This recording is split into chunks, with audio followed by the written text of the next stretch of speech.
This message of a friend of mine completely shifted my perspective on frequency music, intentional music production, and turned out to be the beginning of an incredible healing story.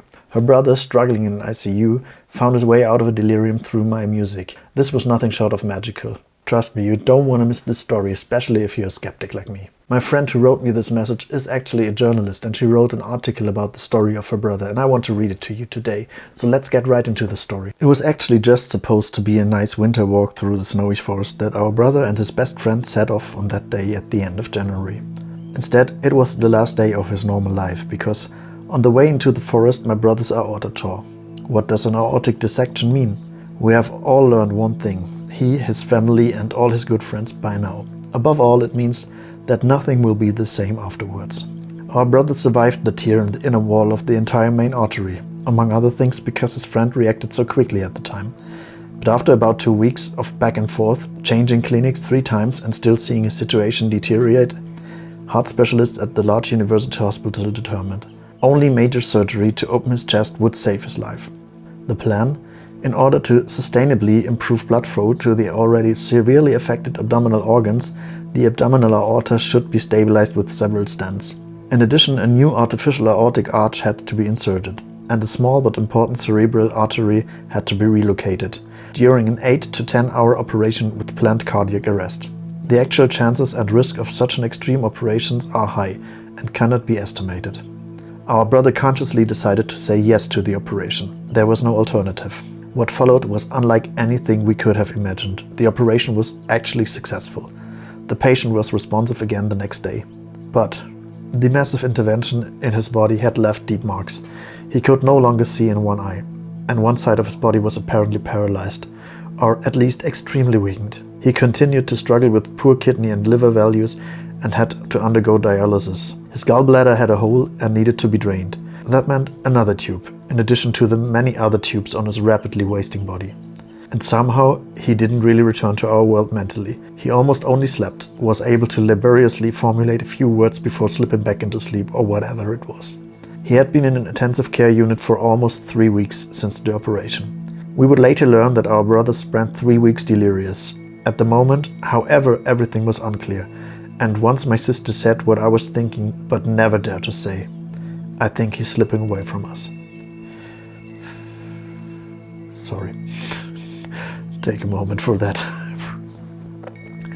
But what could we do to reach him? We tried everything possible, above all, to keep talking to him and include him, whether live or by telephone. Every voice he is familiar with should talk to him. My sister and his wife spent time with him as often and as long as possible, touching him, letting him feel that they were there. They also tried to give him some kind of well-tolerated and easy-to-swallow treats during awake periods. Wanted to help him recognize beloved smells. This worked for seconds or minutes, sometimes not. Unfortunately, for work reasons, I was over 1,000 kilometers away during these 3 weeks. But my sister hung up photos and shared experiences past and present. Our brother loved being in nature. That's when we came up with the idea of playing nature sounds for him, as a distraction between all the beeping and noise in the intensive care unit.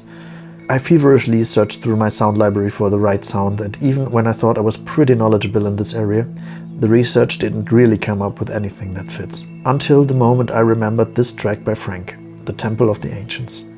My sister liked the track straight away and played it for our brother.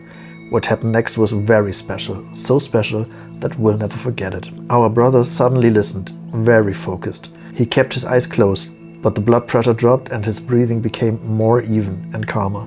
He always had a puzzled expression on his face in the same spots of the mix and was clearly enjoying what he was hearing.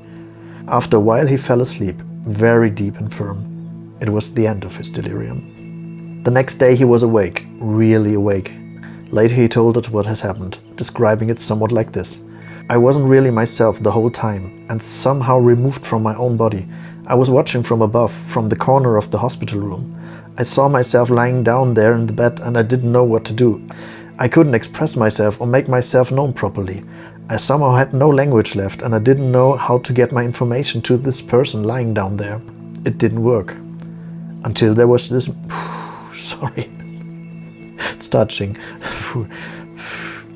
Until there was this music. She was like a conduit to the real world, to real life, to that person in bed, to me. The set Temple of the Ancient was created with the intention to guide the listeners into their body and stimulate natural movement that the body wants to express itself with. The technique is called intuitive flow. In November 2022, this set was recorded live at a cacao ceremony. As in all of my productions, I really carefully thought about which frequencies I will use at which time in this musical journey. The solfeggio frequencies that can be felt on this set are 111 Hz, 417 Hz, 528 Hz, 639 Hz, 852 Hz and 936 Hz. The effect of each individual frequency would go beyond the scope of this video, so let's continue listening to the experience. So our brother was awake again. After weeks of losing all sense of time, at first he couldn't believe how long it has been since the operation. But in his increasingly longer awake phases, he gradually found language, recognition and understanding, feelings and everything else that makes up life again. And from that moment on, he embarked on the long and arduous road to recovery. Without hesitating, without arguing with yourself and your fate. This one piece of music, he wanted to hear it again and again. The road to recovery was not a straight one. His extreme weight loss and long periods in bed had left him extremely weak. He still had to go on dialysis because of hemoglobin levels were far too low. Physiotherapy and rehabilitation should start, but on many days he was simply too weak for that and couldn't even hold his head up. The aim was to strengthen himself for gallbladder surgery, which he was about to undergo. I asked Frank for support again, with a long track that could help my brother relax in all the madness. Frank got to work. I knew that the nature sounds particularly touched him. That's why I used one of my field recordings of a forest as the foundation of that piece. And then I decided which frequencies would carry the right intention for this musical journey. It was important to me to let the forest as audible as possible and just support the sounds of nature with my music and the frequencies. I used the master tuning fork with 128 Hz and then the frequencies 111, 174, 285, 396, 417 Hz. So actually all solfeggio frequencies from the lower chakras at a different time in the piece.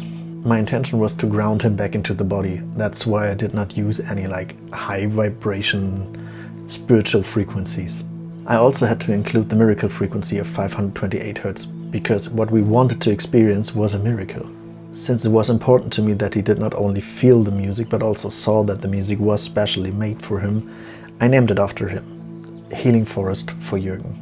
When the new music was ready, my sister and I immediately listened to it and we were thrilled. And it only did good things for our brother too. Although his taste in music in normal life is completely different. He loves experimental jazz. Frank's sound helped him on his way into his new life, in healing his badly injured body as well as his wounded soul. Our brother survived the gallbladder operation as well. He has now been able to leave the rehab clinic. He can walk again. And the weak side of his body is slowly stabilizing. He will remain blind in one eye. But he can go back into the town for ice cream, meet friends and walk independently around in his home with its many stairs. The outpatient rehabilitation continues. He practices every day. Small steps are made every day. Thank you, Frank.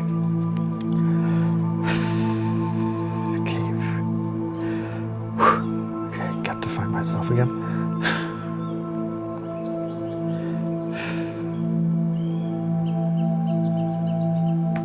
Actually, I heard he went on a sail trip this year, so that's awesome.